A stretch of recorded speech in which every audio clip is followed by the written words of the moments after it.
ของทานมีประมาณพละไปนา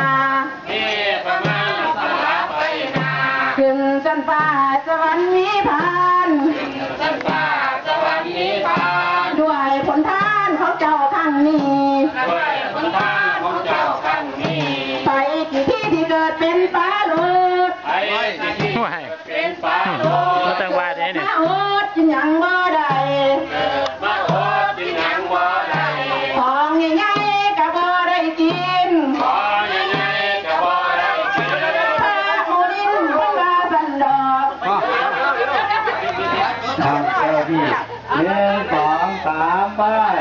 มาหาลองดูนี่เป็นไงล่ะบ้านี่มาติดที่โต๊ะเอาไป3 วินาทีไปหน่อย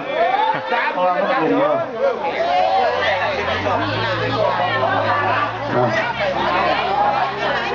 พอดีคำนี้การเป็นเราพอดีเนาะพูดถึงกับถึงเราพอดีเอายาวตัวเยาวตัวมันดีเลยยาวตัวหายากนี่เนี่ยยาวตัวแจกรายการนะครับบันทึกโชคโอ้เป็นน้ำตาลเนี่ยเป็นน้ำตาลเนี่ยพอเป็นน้ำมันถัดตุ้ยเลย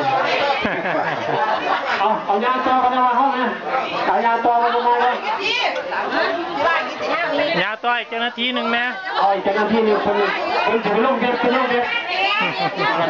ต่อเอาต่อห้องมาผู้ใดอยากต่อกล้องนี้กันมาเด้อเอาต่อแล้ว